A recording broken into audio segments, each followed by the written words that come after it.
Hello friends, कैसे हैं आप सब लोग। उम्मीद करते हैं कि सब लोग बहुत बढ़िया होंगे और अपने बोर्ड एग्जाम की तैयारी बहुत अच्छी तरीके से कर रहे होंगे। तो फ्रेंड्स, आज के इस वीडियो में हम बात करने वाले हैं 12th बायोलॉजी के इंपॉर्टेंट क्वेश्चंस। देखो 3 मार्च को आप सबका पेपर है, ठीक है। तो आप सब यही तलाश कर रहे हो कि कहाँ से इंपॉर्टेंट क्वेश्चन मिल जाए और हम पढ़ाई करके अपने 60 से ज़्यादा नंबर ला दें, ठीक है। जब साल भर नहीं पढ़े तो 60 से ज़्यादा तो आ नहीं सकते हैं, लेकिन फिर भी कोशिश किया हमने कि इतने जितने क्वेश्चंस आप लोग को दिए जा रहे हैं उतने आप लोग तैयार कर लोगे तो 60+ मार्क्स आ जाएंगे आपके, ठीक ना। 60+ मार्क्स आ जाएंगे। तो चलिए एक एक करके क्वेश्चंस को डिस्कस करते हैं। और हाँ, ये वीडियो अच्छी लगे ना तो इस वीडियो को लाइक करके चैनल को सब्सक्राइब जरूर कर देना और इस सेशन को अपने फ्रेंड्स के साथ शेयर जरूर करना, क्योंकि इसमें बहुत ज़्यादा इंपॉर्टेंट क्वेश्चंस बताए जाएंगे, ठीक है। इंपॉर्टेंट क्वेश्चंस, सिलेक्टेड क्वेश्चंस यहाँ पे बताए जाएंगे जिसमें से आपके एग्जाम फंसने के टोटल चांस रहेंगे, ठीक ना।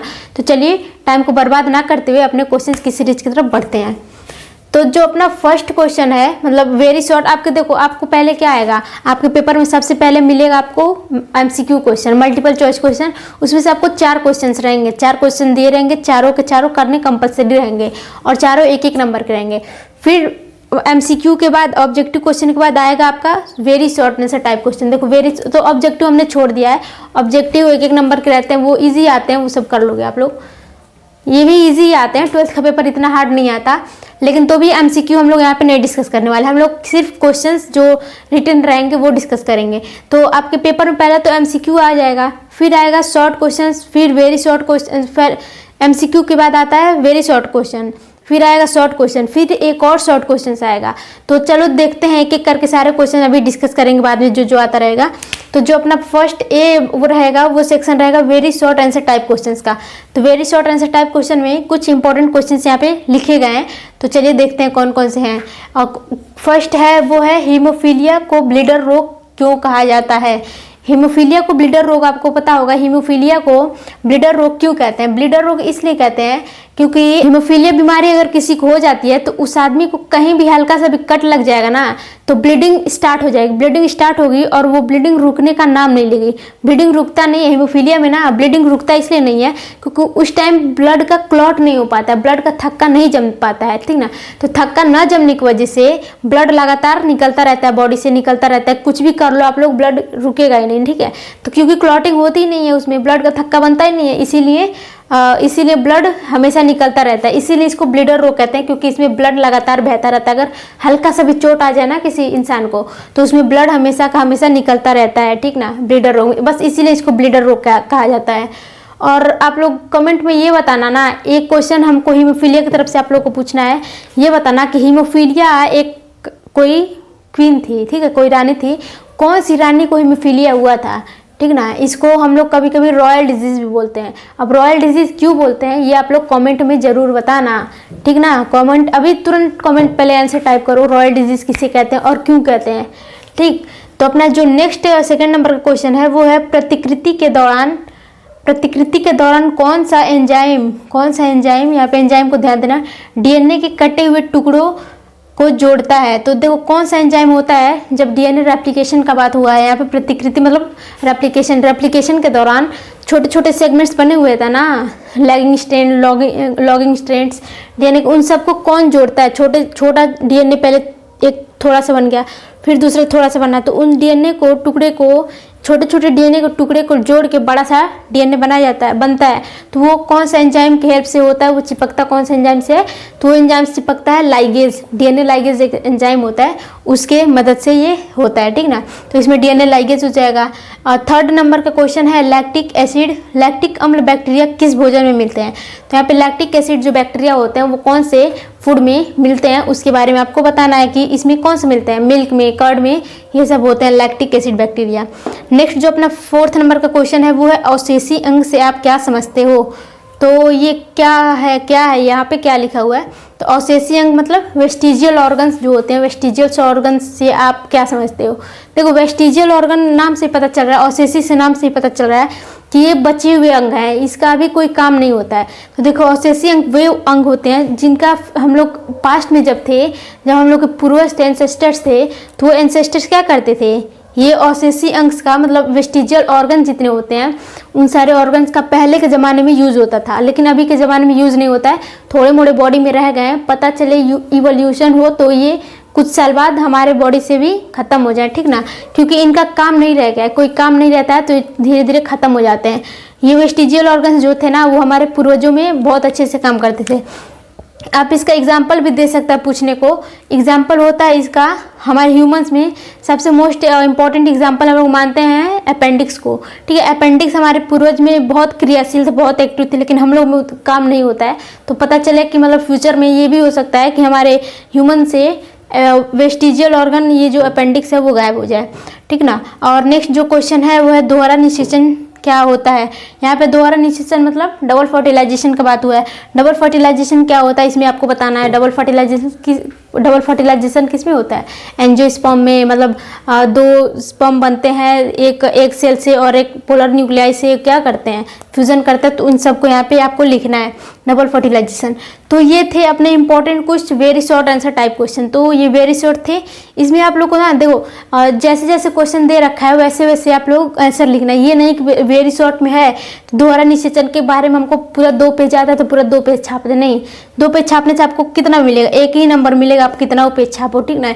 इसमें 1 नंबर मिलेगा, इन सारे क्वेश्चंस में 1 नंबर मिलेंगे। लाइगेज का यहाँ पे बात किया हुआ, सिर्फ लाइगेज लिख दोगे तो भी काम चल जाएगा, लेकिन नहीं, आपको तो पूरा का पूरा 2 पेज लिखना है। तो ऐसा नहीं करना, क्योंकि यहाँ यहीं पे सारा 2 पेज निकाल दोगे तो इधर भी टाइम लगना चाहिए। अभी लॉन्ग क्वेश्चन भी लिखना है तो लॉन्ग क्वेश्चन 3 से 4 पेज में आप लोग को लिखना पड़ता है, तो इधर टाइम गंवाने की जरूरत नहीं है। लॉन्ग क्वेश्चन पे पूरा का पूरा टाइम लगाना। तो चलो इतना अपना हो गया very short answer type question. और इधर देखते हैं अब कौन सा क्वेश्चन है। तो जो नेक्स्ट अपना क्वेश्चन है वो है शॉर्ट आंसर टाइप क्वेश्चन। ये TQ टाइप क्वेश्चन है। शॉर्ट आंसर टाइप क्वेश्चन में क्या है, क्वेश्चन नंबर फर्स्ट जो है बायोपायरेसिस किसे कहते हैं। बायोपायरेसिस आप क्या समझते हो, इसको लिखना है आपको। देखो यहाँ पे शॉर्ट आंसर, यहाँ पे वेरी शॉर्ट था तो वेरी शॉर्ट में आप एक सेंटेंस पर से लिख दोगे तो काम चल जाएगा। लेकिन यहाँ पे जो शॉर्ट क्वेश्चन है ना, ये भी शॉर्ट क्वेश्चन है, इसमें 4 से 5 लाइन बस लिखना। 4 से 5 लाइन नहीं, आप लोग 2 से 3 लाइन बस लिखना है, क्योंकि यहाँ पे 2 नंबर मिलने वाले हैं। 3 लाइन में एग्जामिनर अच्छा नंबर दे देता है। अब मान लो यहाँ पे पता चले 1 पेज आपको बायोपायरेसी आता है, 1 पेज मत लिखना, क्योंकि आगे भी क्वेश्चन टाइमिंग बहुत इंपॉर्टेंट होती है बोर्ड एग्जाम में। टाइमिंग बहुत ही इंपॉर्टेंट होती है बोर्ड एग्जाम में, तो टाइमिंग पे को ध्यान देते हुए आंसर लिखना, ठीक है। ये नहीं कि पहले शॉर्ट क्वेश्चन में पूरा का पूरा आ गया हमको तो पूरा 2 पेज यहीं छाप दिए तो फिर उधर का छूट जाएगा। लॉन्ग आंसर ज़्यादा टाइम टेकिंग होता है ना, इसलिए आप लोग इसमें थोड़ा कम लिखोगे ना तो भी कितने नंबर कट जाएंगे, नंबर नहीं कटेंगे। शॉर्ट आंसर में अगर आप लोग सटीक लिखे हो तो शॉर्ट वेरी शॉर्ट में आंसर नंबर नहीं कटते हैं, कितना भी बड़ा लिखो आप लोग। तो ये बायोपायरेसी क्या होगा, बायोपायरेसी आप लोग लिखना 4 से 5 लाइन, ज़्यादा नहीं, आपको सिर्फ लिखना है 4 से 5 लाइन, ठीक ना। इसमें 4 से 5 लाइन का लिखना, इसमें एक सेंटेंस लिखना या फिर 1 लाइन लिखना। देखो यहाँ पे क्वेश्चन नंबर 2 जो है असंग जनन एपोमैक्सिस। असंग जनन क्या है, उदाहरण सहित लिखो। देखो असंग जनन को कहते हैं एपोमैक्सिस, ठीक है। यहाँ पे दे रखा है एपोमैक्सिस किसे कहते हैं। तो देखो एपोमैक्सिस आपको पता होगा कि अगर कभी प्लांट्स में, ये प्लांट्स में मोस्टली होता है।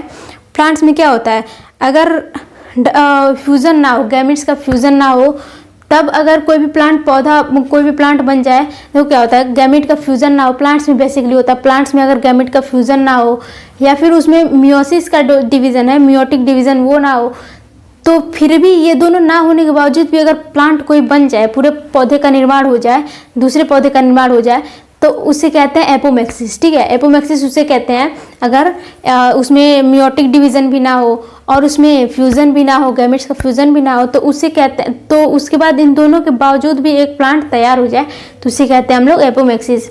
अब देखो यहाँ पे एग्जाम्पल की बात करी गई है, उदाहरण सहित लिखो।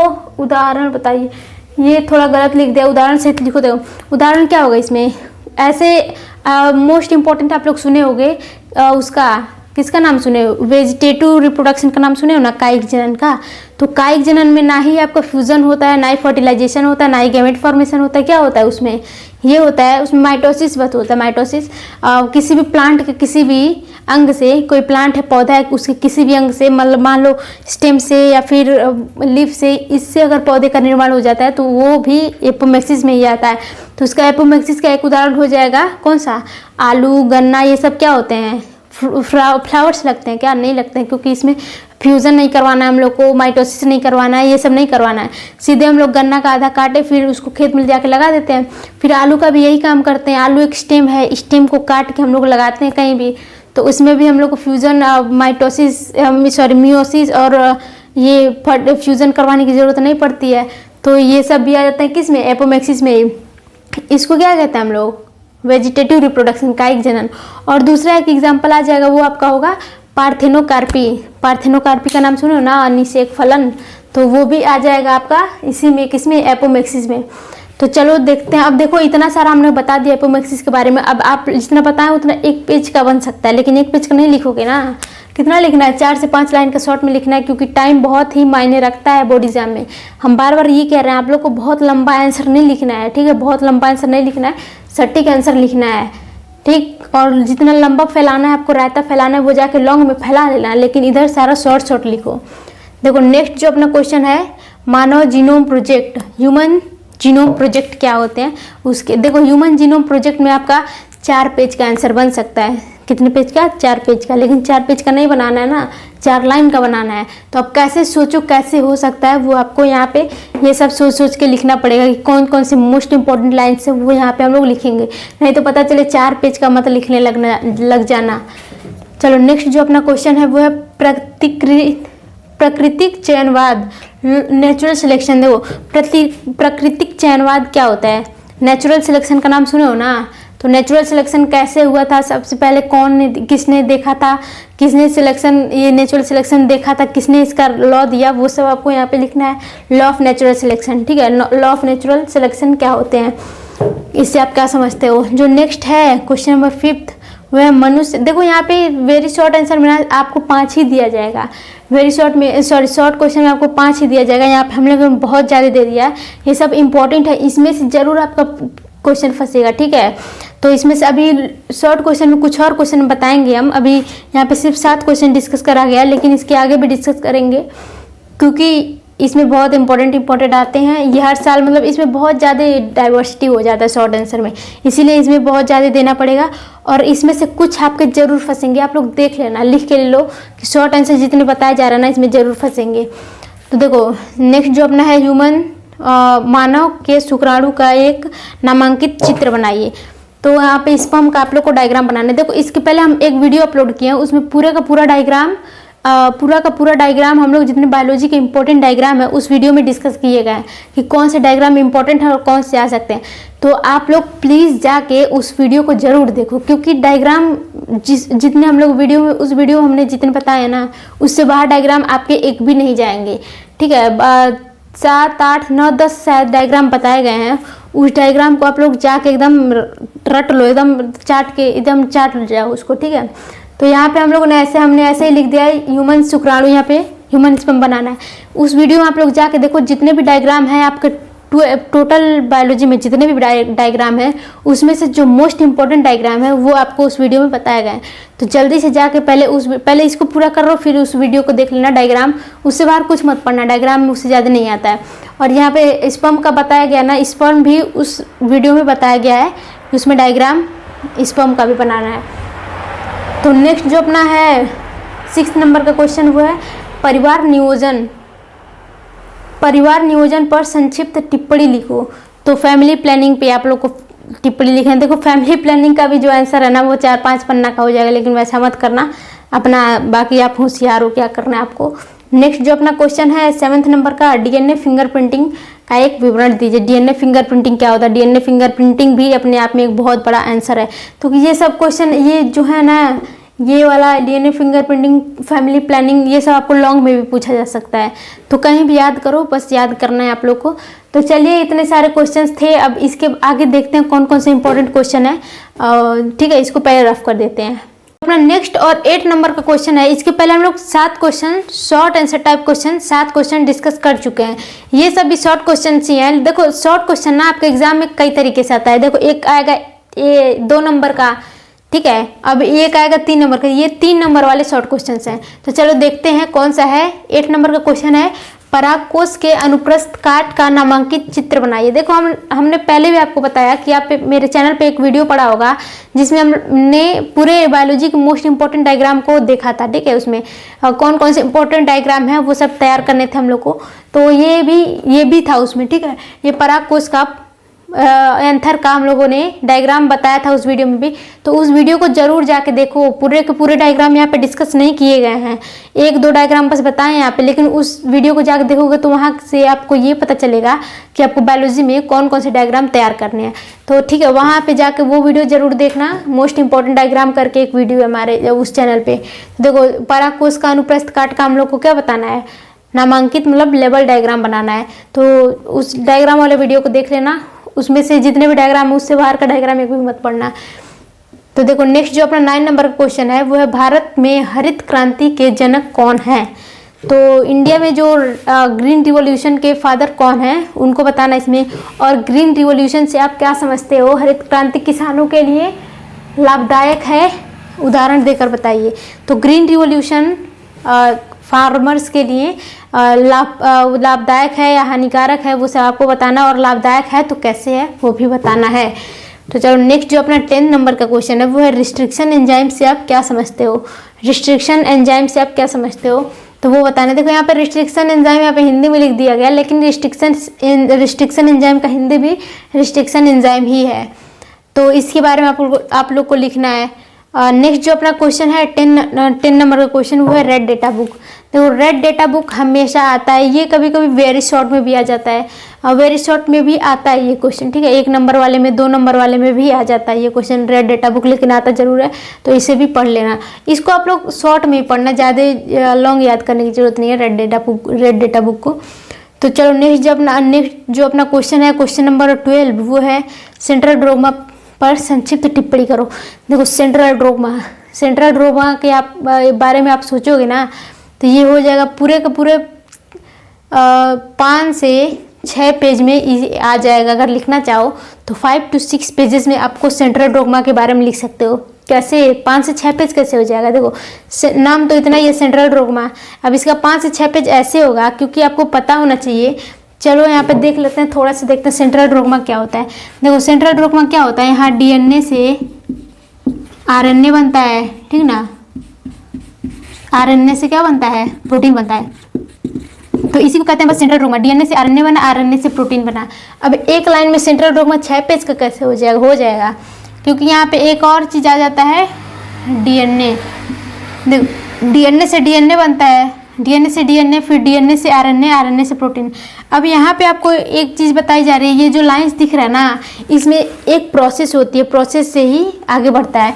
तो ये डीएनए से डीएनए जब बनता है तो इसको कहते हैं रेप्लिकेशन। जब डीएनए से डीएनए बनता है तो उसको क्या कहते हैं, उसको रेप्लिकेशन कहते हैं। अब जब डीएनए से आरएनए बनता है, जब डीएनए से आरएनए बनता है, रुक जाओ कलर चेंज कर दे थोड़ा। देखो जब डीएनए से डीएनए बना तो उसको कहते हैं रेप्लिकेशन। अब जब डीएनए से आरएनए बनता है तो इसको कहते हैं ट्रांसक्रिप्शन।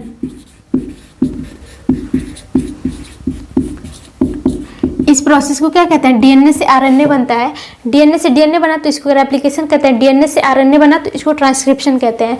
अब डीएनए से आरएनए जो बना हुआ है, डीएनए से जो आरएनए बना हुआ है, इस आरएनए से प्रोटीन बनता है।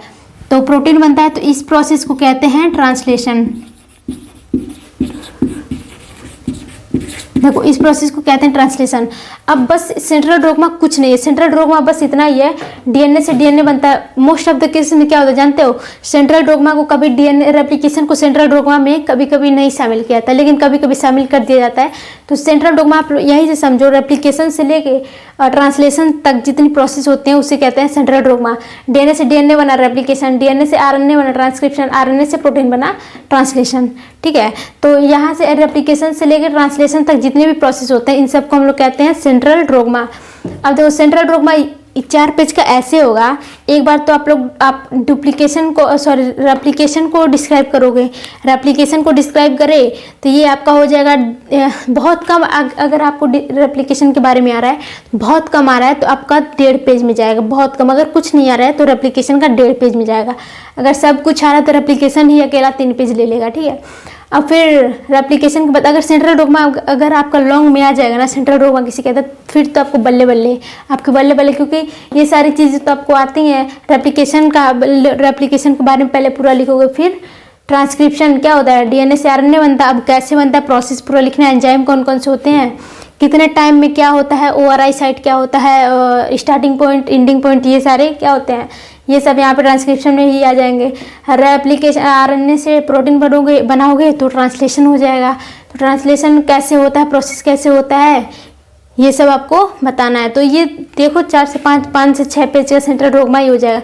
लेकिन अगर शॉर्ट में पूछा है तो बस आप ये लिखोगे कि डीएनए से डीएनए बनता है रेप्लिकेशन के प्रोसेस के थ्रू, डीएनए से आरएनए बनता है ट्रांसक्रिप्शन प्रोसेस के थ्रू, और आरएनए से प्रोटीन बनता है ट्रांसलेशन प्रोसेस के थ्रू। बस इतना ही लिखोगे। अब इसके बारे में अगर शॉर्ट में पूछेगा तो ये भी नहीं डिस्कस करोगे, ये क्या होता है, ये क्या होता है, ये क्या होता है, कुछ डिस्कस नहीं करना है, क्योंकि हमने बताया कि टाइम बर्बाद होगा ऐसे करने में, क्योंकि आपको मिलने तो 3 नंबर ही हैं बस। ये शॉर्ट क्वेश्चन, इस शॉर्ट वाले में 3 नंबर ही बस मिलने हैं। तो आप लोग 5 से 6 पेज लिखोगे तो कोई फ़ायदा है क्या, आपका ही टाइम बर्बाद होगा। तो चलो नेक्स्ट क्वेश्चन देखते हैं कौन सा आता है। तो जो नेक्स्ट अपना क्वेश्चन नंबर है वो क्वेश्चन नंबर 13, वो कौन सा है, मनुष्य में आनुवंशिक विकार को समझाइए। देखो जेनेटिक जो डिसऑर्डर्स होते हैं ना, वो कौन कौन से होते हैं आपको वो बताने हैं। ये सब भी लॉन्ग क्वेश्चन के ही हैं, लेकिन क्या करोगे, 3 नंबर वाले में कभी कभी पूछा जा सकता है, तो शॉर्ट करके लिख देना आंसर।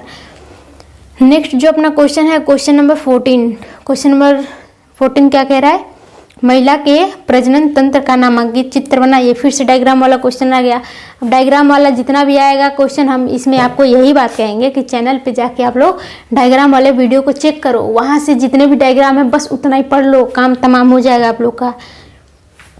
तो यहाँ पे ह्यूमन फीमेल का रिप्रोडक्टिव सिस्टम बताना है, तो वो आप लोग बता देना।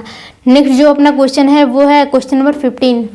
क्वेश्चन नंबर 15 क्या है, गुरु बीजाणु जनन क्या होता है। गुरु बीजाणु जनन मतलब जो यहाँ पे एक सेल का फॉर्मेशन है, एक का फॉर्मेशन है, उसके बारे में बात किया जा रहा है, मतलब ओजेनेसिस। ओजेनेसिस मतलब गुरु बीजाणु जनन मतलब जो फीमेल का जो वो होता है गैमिट होता है, फीमेल गैमिट के फॉर्मेशन को यहाँ पे बताना है प्लांट्स में।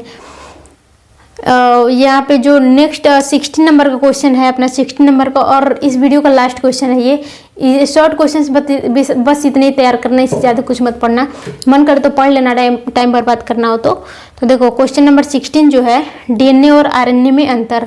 तो डीएनए आरएनए में आपको डिफरेंस बताना है, और एक काम करो ना, डीएनए और आरएनए के बारे में पूरा डिटेल पढ़ लेना, क्योंकि इसका क्वेश्चन आपको लॉन्ग क्वेश्चन में भी दिखेगा। डीएनए से आरएनए से ये सारे क्वेश्चंस आपको लॉन्ग क्वेश्चन में भी दिखेंगे। तो ये थे अपने शॉर्ट क्वेश्चंस। तो अगला जो हम लोग डिस्कस करेंगे लॉन्ग क्वेश्चंस, वो नेक्स्ट वीडियो में डिस्कस करेंगे। कल के वीडियो में आप लोग को ये ये क्वेश्चंस लॉन्ग क्वेश्चंस मिल जाएंगे। तो ठीक है, इतने क्वेश्चंस आप लोग पूरे अच्छे से तैयार कर लेना, मन लगा के, ध्यान लगा के, तन मन धन सब कुछ लगा के तैयार करना शॉर्ट क्वेश्चंस को। अब इसके बाद हम लोग डिस्कस करेंगे लॉन्ग क्वेश्चन को। तो चलिए इन सबको आप लोग तैयार करिए, बहुत अच्छे से तैयार करिए, और मिलते हैं नेक्स्ट वीडियो में अपने लॉन्ग क्वेश्चन के साथ। तो एक बार फिर से अगर ये वीडियो अच्छी लगी हो, समझ में आए हो क्वेश्चंस, तो वीडियो को लाइक कर दो और चैनल को सब्सक्राइब जरूर कर दो, ताकि हमारे जो नेक्स्ट वीडियो अपलोड करें वो सबसे पहले आप तक पहुंचे। और नेक्स्ट वीडियो हम बोर्ड के से रिलेटेड ही अपलोड करने वाले हैं, जैसे इसमें लॉन्ग क्वेश्चन छूटा हुआ है तो हम लॉन्ग क्वेश्चन डिस्कस करेंगे उस वीडियो में। तो चलिए मिलते हैं नेक्स्ट वीडियो में, तब तक के लिए बाय बाय, गुड नाइट।